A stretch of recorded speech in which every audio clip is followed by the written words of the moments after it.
বিসমিল্লাহির রহমানির রহিম। আসসালামু আলাইকুম প্রিয় শিক্ষার্থীরা, তোমরা সবাই কেমন আছো? আমি উসমিয়া রাহেনা, প্রভাষক, Narayanganj high school and college, তোমাদের অনলাইন শ্রেণী কার্যক্রমে স্বাগত জানাচ্ছি। তোমরা কিছুদিন আগে একাদশ থেকে দ্বাদশ শ্রেণীতে উত্তীর্ণ হয়েছো। তো এখন তোমাদের বেশি বেশি পড়াশোনা করতে হবে, কারণ তোমরা যেহেতু 2021 সালের এইচএসসি পরীক্ষায় অংশগ্রহণ করবে, তাই তোমাদের সময় বেশি হাতে পাবে না। তো তোমাদের এই জন্য বেশি বেশি পড়াশোনা করতে হবে। যদি বেশি বেশি পড়াশোনা না করো তাহলে তোমরা অনেক পিছিয়ে যাবে। কাজেই এখন থেকেই তোমাদের যত পড়াশোনা আছে সেগুলো চালিয়ে যেতে হবে। তো আজকে তোমাদের আমি অনলাইন শ্রেণী কার্যক্রমের ধারাবাহিকতায় আজকে তোমাদের আমি দশম অধ্যায়ের উপর আলোচনা করব।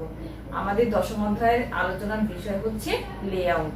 তো আজকে তোমাদের আমি যে বিষয়গুলো নিয়ে আলোচনা করব সেই বিষয়গুলো আমি এখানে তুলে দিয়েছি, তোমরা একটু লক্ষ্য করো, তাহলে আমরা বুঝতে পারবো। সেগুলো হচ্ছে প্রক্রিয়া বিন্যাসের ধারণা। আমরা গত ক্লাসে বিন্যাসের প্রকারভেদে আমরা জেনেছিলাম প্রক্রিয়া বিন্যাস হচ্ছে তারই একটি প্রকারভেদের অংশ। তো আজকে আমরা জানবো প্রক্রিয়া বিন্যাসের ধারণা, প্রক্রিয়া বিন্যাসের বৈশিষ্ট্য, প্রক্রিয়া বিন্যাসের সুবিধা এবং প্রক্রিয়া বিন্যাসের অসুবিধা। তার আগে আমাকে জানতে হবে প্রক্রিয়া বিন্যাস কি। ইংরেজি প্রসেস লেআউট এর বাংলা অর্থ হচ্ছে প্রক্রিয়া বিন্যাস। এখন আমরা প্রক্রিয়া বিন্যাসটা কি সেটা ভালোভাবে বুঝে নেই। সেটা হচ্ছে প্রক্রিয়া বিন্যাস অর্থ হচ্ছে প্রসেস লেআউট। একই উদ্দেশ্য অর্জনের জন্য প্রয়োজনীয় কার্যসমূহকে সমকার্যকেন্দ্রে অথবা সমকার্য বিভাগে ভাগ করা হলে তাকে প্রক্রিয়া বিন্যাস বলে। আমি তোমাদের উদাহরণস্বরূপ বলতে পারি, কোনো পণ্য উৎপাদনের ক্ষেত্রে যে কারখানায় যে ধরনের প্রসেস সমূহ করা হয় সেটাই হচ্ছে প্রক্রিয়া বিন্যাস। শুধু যে পণ্য উৎপাদনের ক্ষেত্রেই প্রক্রিয়া বিন্যাস প্রযোজ্য সেটা না, সেটা হোক সেবামূলক প্রতিষ্ঠানের ক্ষেত্রেও প্রক্রিয়া বিন্যাস হতে পারে। এক্সাম্পল হিসেবে আমি তোমাদের বলতে চাচ্ছি, যেমন আমাদের Narayanganj high school and college, আমাদের নারায়ণগঞ্জ হাই স্কুল অ্যান্ড কলেজও কিন্তু একটি প্রক্রিয়া বিন্যাস। তোমরা প্রশ্ন করতে পারো এটা কিভাবে প্রক্রিয়া বিন্যাস হলো। হ্যাঁ, তোমরা লক্ষ্য করলে দেখতে পাবে যে ক্লাসরুম গুলো আলাদা, তার প্রশাসনিক বিভাগ আলাদা এবং অফিস বিভাগগুলো আলাদা, কম্পিউটার বিভাগ আলাদা, লাইব্রেরি আলাদা। এই যে আলাদা আলাদা ভাগ করে যে কার্যসমূহকে বিভিন্নভাবে ভাগ করে যে প্রসেস করা হয়েছে সেটাই হচ্ছে প্রক্রিয়া বিন্যাস। এখন আমরা বলতে পারি শুধু পণ্য উৎপাদনের ক্ষেত্রেই নয়, বিভিন্ন সেবামূলক প্রতিষ্ঠানের ক্ষেত্রেও প্রক্রিয়া বিন্যাস লক্ষ্য করা যায়। সেটা হতে পারে স্কুল অ্যান্ড কলেজ, বিশ্ববিদ্যালয়, হাসপাতাল অথবা বিভিন্ন সেবামূলক প্রতিষ্ঠান, হোটেল, এগুলোতে প্রক্রিয়া বিন্যাস লক্ষ্য করা যায়। হাসপাতালগুলোতেও বিন্যাস লক্ষ্য করা যায়। সেটা জরুরি বিভাগ, শিশু বিভাগ, মেটারনিটি বিভাগ, সার্জারি বিভাগ এবং পুরুষ বিভাগ, মহিলা বিভাগ, এই সমস্ত বিভাগগুলো যখন আলাদা করে তখন সেটা হয়ে যায় প্রক্রিয়া বিন্যাস। তো আমরা জানলাম যে প্রক্রিয়া বিন্যাস কি। ব্যাপক অর্থে বলা যায় প্রক্রিয়া বিন্যাস হচ্ছে যে বিন্যাস প্রক্রিয়া দ্রব্য বা সেবার ভিত্তিতে উপকরণাদি বিশেষ করে যন্ত্রপাতি ও জনশক্তিকে বিন্যাস না করে কার্যকর প্রকৃতির ভিত্তিতে বিন্যাস করা হয় তাকে প্রক্রিয়া বিন্যাস বলে। আমি আবার বলতে চাচ্ছি, মানে কার্যকলাপের ভিত্তিতে যে বিন্যাস ব্যবস্থা করা হয় কাজের ভিত্তিতে, সেটাই হচ্ছে প্রক্রিয়া বিন্যাস। তো আমি উদাহরণস্বরূপ আরো বলতে চাই, যখন আমরা কোনো পণ্য উৎপাদনের কোনো প্রতিষ্ঠানে যাই, সেখানে আমরা দেখতে পাই মেশিনারিজ গুলো এমন ভাবে সাজানো রয়েছে যে একটার পর একটা পণ্যগুলো অটোমেটিকলি চলে আসে। তখন চূড়ান্ত পর্যায়ে যে পণ্যটি আমাদের পণ্য হয়ে পৌঁছায় সেটাই হচ্ছে প্রক্রিয়া বিন্যাস। এখন এই প্রক্রিয়াগুলো তাদের কাজের ভিত্তিতেই বিন্যাস ব্যবস্থা করা হয়। এই পর্যায়ে আমরা জানবো প্রক্রিয়া বিন্যাসের বৈশিষ্ট্য। আমরা জানি প্রত্যেকটা জিনিসেরই কিছু বৈশিষ্ট্য রয়েছে, তেমনি প্রক্রিয়া বিন্যাসেরও বৈশিষ্ট্য রয়েছে। এই প্রক্রিয়া বিন্যাসের বৈশিষ্ট্যগুলো যদি আমরা ফলো করতে পারি তাহলে আমাদের প্রক্রিয়া বিন্যাস সফলভাবে সম্পন্ন হবে। তো আমরা এখন জানবো প্রক্রিয়া বিন্যাসের বৈশিষ্ট্যগুলো। দেখো, আমরা প্রথমে দেখতে পাচ্ছি সমজাতীয় কাজের অন্তর্ভুক্তি।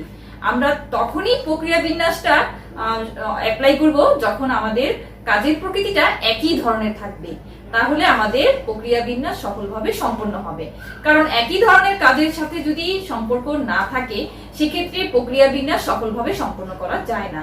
সেখানে কাজের জটিলতা সৃষ্টি হয় এবং পণ্য উৎপাদনের ক্ষেত্রে মারাত্মক সমস্যার সৃষ্টি হয়।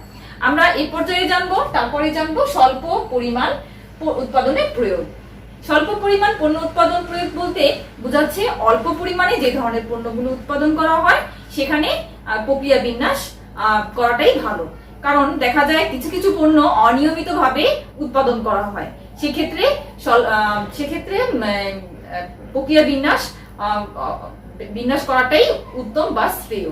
কারণ দেখো, আমরা যখন শীতকাল কিন্তু বছরে সবসময় থাকে না, তো শীতের সময়ের যে পোশাকগুলো তৈরি হয় শীতের উপলক্ষে, পরবর্তীতে এই পোশাকগুলো তৈরি হয় না। কাজেই তখনের সময় যেই বিন্যাসটা করা প্রয়োজন, অন্য সময় সেই বিন্যাসের প্রয়োজন নেই। তাই অনিয়মিত পণ্য উৎপাদনের ক্ষেত্রে প্রক্রিয়া বিন্যাস ফলো করাই উচিত।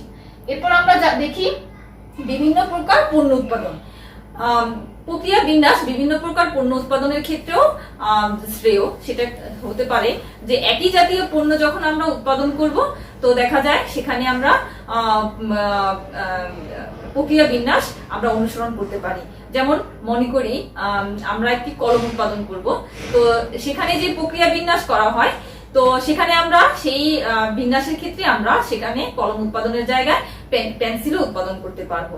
শুধু কলম পেন্সিলের ক্ষেত্রেও না, আমরা উদাহরণস্বরূপ আরো বলতে পারি, আমরা যদি বিস্কুটের ফ্যাক্টরিতে যাই, সেখানে বিস্কুট যখন আমরা তৈরি করব, আমরা সেই মেশিন দিয়ে আবার রুটিও তৈরি করতে পারবো। তো সেটাই হচ্ছে প্রক্রিয়া বিন্যাস, যে আমরা একই জাতীয় সমজাতীয় বিভিন্ন প্রকার পণ্য উৎপাদনের ক্ষেত্রে আমরা প্রক্রিয়া বিন্যাসটা অনুসরণ করতে পারবো। এই পর্যায়ে দেখো আমাদের আছে বিশেষজ্ঞতার নীতি অনুসরণ। বিশেষজ্ঞতার নীতি অনুসরণ হচ্ছে যে বিশেষজ্ঞতার অনুসরণের ভিত্তিতেই প্রক্রিয়া বিন্যাসটা অনুসরণ করা হয়। কারণ যখন কোনো প্রক্রিয়া বিন্যাস তৈরি করা হয়, তখন অভিজ্ঞ ব্যক্তি দিয়েই সেই প্রক্রিয়া বিন্যাসটা তৈরি করা হয়। কারণ কোনো প্রতিষ্ঠানে যখন কোনো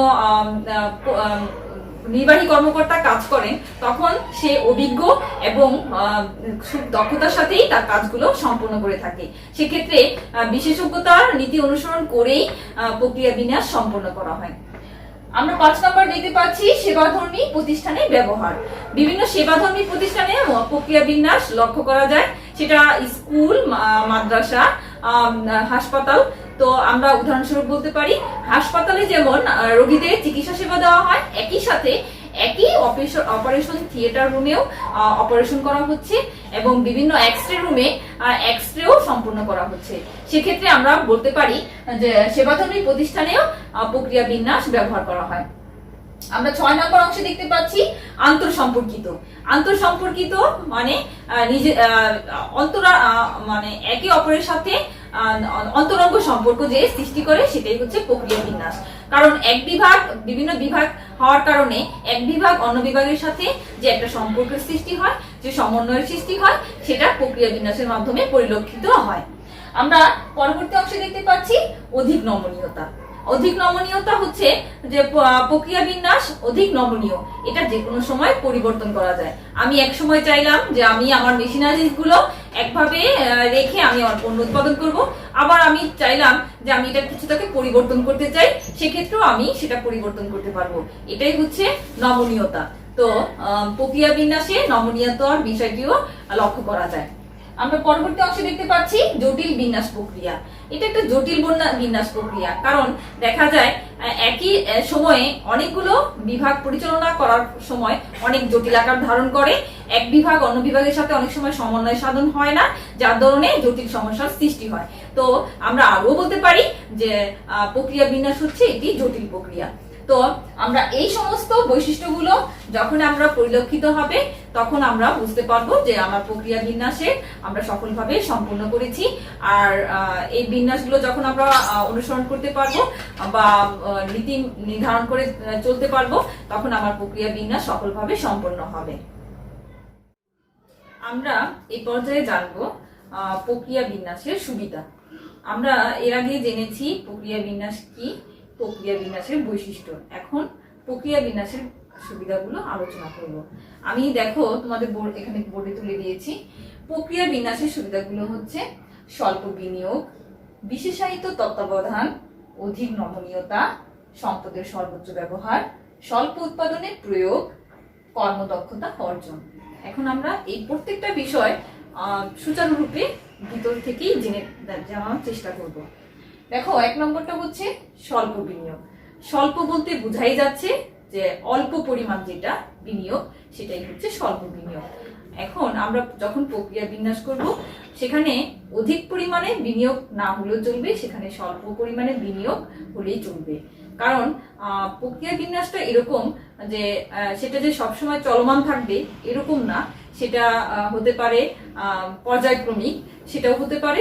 তো সেক্ষেত্রে বিনিময়ে অল্প হলেই সেখানে প্রক্রিয়া বিন্যাস সম্ভব। আমরা 2 নম্বর দেখতে পাচ্ছি বিশেষায়িত জ্ঞান। আমরা স্বল্প বিনিয়োগের একটা উদাহরণস্বরূপ বলতে পারি, আমি একটি ছোট খাটো একটি দোকান দিতে চাচ্ছি বা ওষুধের দোকান দিতে চাচ্ছি। সেক্ষেত্রে ওষুধের দোকানে আমি তো আমার মতো করে আমি সাজিয়ে নিব, সেটা প্রক্রিয়া বিন্যাস করে, যে কোন ওষুধ কোন অসুস্থতার কারণে কোন ওষুধগুলো প্রয়োগ করা হয় সেই ব্যাপারের ভিত্তিতে আমরা সেটাকে সাজিয়ে নিব। সেখানে অধিক পরিমাণে বিনিয়োগ না হলেও চলবে, সেখানে স্বল্প বিনিয়োগ করে আমরা প্রক্রিয়া বিন্যাস সম্পন্ন করতে পারবো। এরপর দ্বিতীয় অংশ হচ্ছে বিশেষায়িত তত্ত্বাবধান। আমরা জানি প্রত্যেকটা উৎপাদনের ক্ষেত্রে একজন বিশেষজ্ঞ তার প্রয়োজন হয়। সেই বিশেষজ্ঞ বা অভিজ্ঞ ব্যক্তি দ্বারাই পণ্য উৎপাদনে পরিচালনা করা হয়, পণ্য উৎপাদনে বা সহায়তা করা হয়। কারণ বিশেষজ্ঞ ছাড়া কোনো কাজই সফলভাবে সম্পন্ন করা যায় না। কাজেই প্রক্রিয়া বিন্যাসের ক্ষেত্রে বিশেষজ্ঞ যে অভিজ্ঞ ব্যক্তি থাকবেন তার বিশেষায়িত জ্ঞানের মাধ্যমেই প্রক্রিয়া বিন্যাসটি সম্পন্ন করবে। তাই আমরা বলতে পারি প্রক্রিয়া বিন্যাসের সুবিধার মধ্যে বিশেষায়িত তত্ত্বাবধান একটা অনস্বীকার্য ভূমিকা পালন করে। আমরা 3 নম্বর অংশে দেখতে পাচ্ছি অধিক নমনীয়তা। অধিক নমনীয়তা হচ্ছে প্রক্রিয়া বিন্যাসটি একটি নমনীয়তার বিষয়।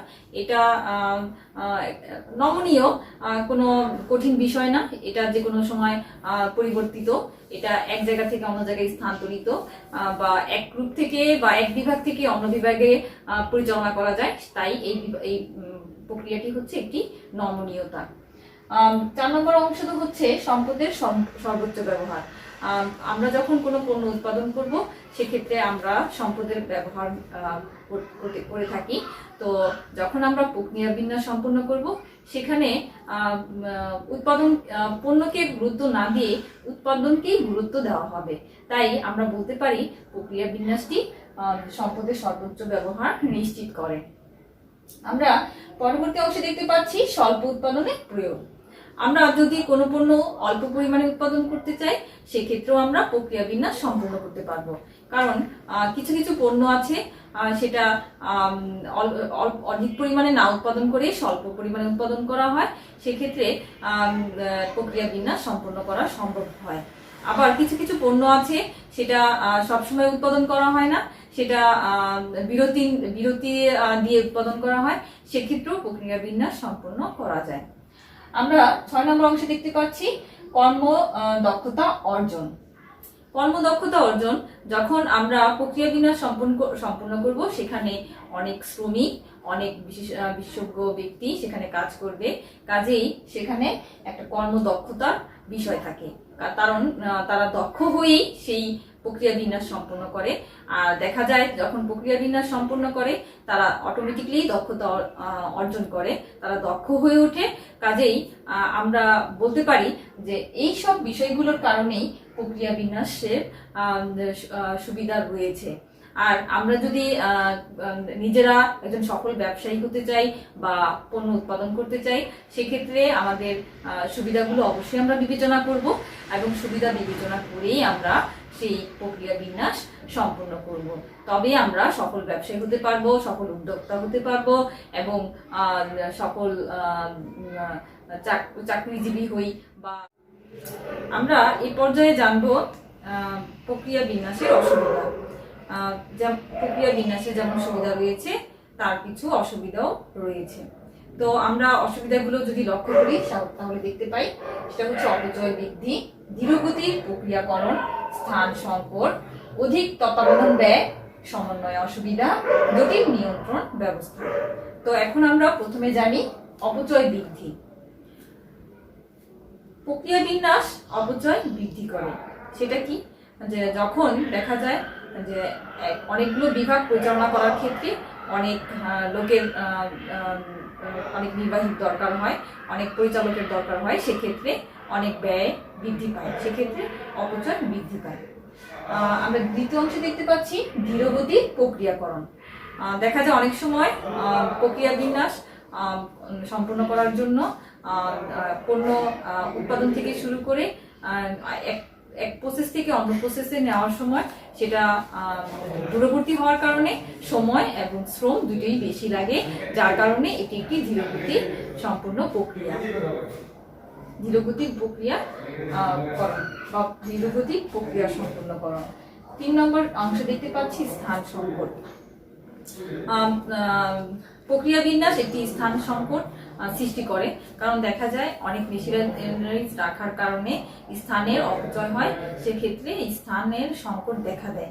কাজেই এটি যেহেতু স্থান সংকট দেখা দেয়, আমরা যখন কোনো স্বল্প ছোট প্রতিষ্ঠানে পরিচালনা করতে যাব তখন আমরা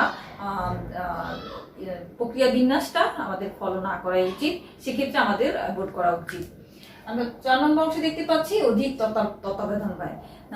যেহেতু প্রক্রিয়া বিন্যাসটি বিভিন্ন বিভাগ, বিভিন্ন কাজের ভিত্তিতে বিভিন্ন বিভাগে ভাগ করা হয়, সেক্ষেত্রে বিভিন্ন বিভাগ পরিচালনার ক্ষেত্রে ব্যয়ের পরিমাণটা বেড়ে যায়, আর সেক্ষেত্রেও ব্যয়ের পরিমাণ যেমন বেড়ে যায় তেমনি অধিক তত্ত্বাবধান ব্যয়ের খরচটাও বেড়ে যায়, তখন তত্ত্বাবধান করতেও অনেক খরচের পরিমাণটা বেশি লাগে। আমরা 5 নম্বর অংশে দেখতে পাচ্ছি সমন্বয় অসুবিধা। যেহেতু প্রক্রিয়া বিন্যাসটি বিভিন্ন বিভাগ, বিভিন্ন শ্রেণীভিত্তিক হয়ে থাকে, সেখানে সমন্বয়ে অসুবিধা সৃষ্টি হয়, কারণ দেখা যায় অনেক নির্বাহী থাকে, তো একে অপরের সাথে সমন্বয়ে তখন সমস্যার সৃষ্টি হয়। আমরা পরবর্তী অংশে দেখতে পাচ্ছি জটিল নিয়ন্ত্রণ ব্যবস্থা। যেহেতু প্রক্রিয়া বিন্যাস একটি জটিল ব্যবস্থা, সেখানে এটা নিয়ন্ত্রণ করাও কঠিন হয়ে পড়ে, সেটা তত্ত্বাবধান করতেও জটিল সমস্যার সৃষ্টি হয়। এটি একটি জটিল প্রক্রিয়া, তাই যখন আমরা প্রক্রিয়া বিন্যাস সম্পূর্ণ করব বা কোনো প্রতিষ্ঠান চালাতে চাইব, তখন আমরা প্রক্রিয়া বিন্যাসটি অনুসরণ না করে আমরা আমাদের প্রক্রিয়াটা বা উৎপাদন কার্য সম্পন্ন করব, কারণ এটি একটি জটিল প্রক্রিয়া, সেটা পরিচালনা করতে কঠিন হয়ে পড়ে। কাজেই আমরা বলতে পারি প্রক্রিয়া বিন্যাসের এই সমস্যাগুলো যখন আমরা চিহ্নিত করতে পারবো, তখন আমরা এই সমস্যাগুলো সমাধান করারও চেষ্টা করব। কাজেই আমরা যখন সফল ব্যবসায়ী হব বা সফল উদ্যোক্তা হব, তখন আমরা এই অসুবিধাগুলো থাকবেই, কাজেই অসুবিধাগুলোর দিকে লক্ষ্য না করে আমরা সুবিধা বিবেচনা করেই আমরা আমাদের ব্যবসাগুলো সম্পূর্ণ করব। আর যখনই আমরা আমাদের সুবিধাগুলো বিবেচনা করে ব্যবসা সম্পূর্ণ করব, তখনই আমরা আমাদের কাজে সফল হব। প্রিয় শিক্ষার্থীরা, তোমরা বোর্ড লক্ষ্য করে দেখতে পারবে আমি এখানে একটি চিত্র তুলে দিয়েছি, আর এই চিত্রটি হচ্ছে প্রক্রিয়া বিন্যাসের চিত্র। আমি তোমাদের ভালোভাবে বুঝিয়ে দিচ্ছি, তোমরা বোঝার চেষ্টা করো। দেখো, এখানে আমি একটা ছক লিখেছি, সেখানে প্রথমে দেওয়া আছে উপকরণ সংগ্রহ বিভাগ। আমরা যখন কোনো পণ্য উৎপাদন করব, আমাকে আগে উপকরণটা সংগ্রহ করতে হবে, সেটা উপকরণ সংগ্রহের একটা বিভাগ থাকে। সেখানে আমরা আমাদের যে পণ্যগুলো তৈরি করব, সেই পণ্যের একটা উপকরণ লাগে বা কাঁচামাল লাগে, সেই কাঁচামালের সংগ্রহ করার একটা বিভাগ থাকে, এটা হচ্ছে সেই বিভাগ। তো এই বিভাগ থেকে আমরা পরে দেখি যে উপকরণ সংরক্ষণ আর বন্টন বিভাগ। এখন উপকরণটা যেখানে রাখা হবে সেখানে কিন্তু সেটা বন্টন করা হবে না, সেইখান থেকে উপকরণ সংরক্ষণ ও বন্টনের জন্য আলাদা বিভাগ থাকবে, সেখানে উপকরণগুলো সংগ্রহ করা হবে, এবং যখন ওই উপকরণগুলো কোনো মেশিনে যাবে বা পণ্য উৎপাদনের ক্ষেত্রে যাবে, সেখানে একটা বন্টন বিভাগ থাকবে, সেই বন্টন বিভাগে সেই পণ্যটা চলে যাবে, উপকরণটা চলে যাবে। এবার আমরা পরবর্তী অংশে দেখতে পাচ্ছি চানাচুর বিভাগ। আমি আগেই তোমাদের উদাহরণস্বরূপ বলেছিলাম যে একটি মেশিন দিয়েই অনেক ধরনের পণ্য বা অত্যাধিক মানে অনেক অধিক পণ্য উৎপাদন করা যায়। যেমন আমরা কলমের মেশিন দিয়েই আমরা পেন্সিল উৎপাদন করতে পারি, বইয়ের মেশিন দিয়েই আমরা খাতা উৎপাদন করতে পারি। সেক্ষেত্রে আমরা এই উপকরণ সংরক্ষণ ও বন্টন থেকে আমরা একটা চানাচুর বিভাগ, আমরা এখানে রূপক হিসেবে ব্যবহার করেছি।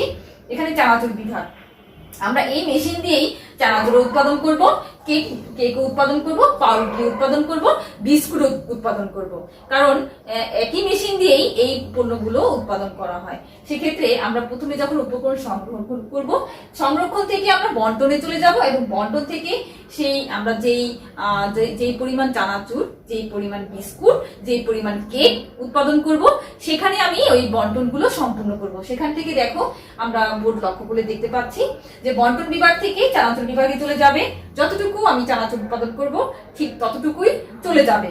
আবার সেই বন্টন বিভাগ থেকেই কেক বিভাগে চলে যাবে, আমি কতগুলো কেক উৎপাদন করব তার পরিমাণ নির্ধারণ করে আমি কেক বিভাগে আমার পণ্যগুলো, আমার উপকরণগুলো পৌঁছে দিব। তারপর সেখান থেকে আবার পাউরুটি বিভাগে চলে যাবে, আমি যতগুলো পাউরুটি উৎপাদন করব সেই পাউরুটি বিভাগে আমি আমার উপকরণগুলো বন্টন করব।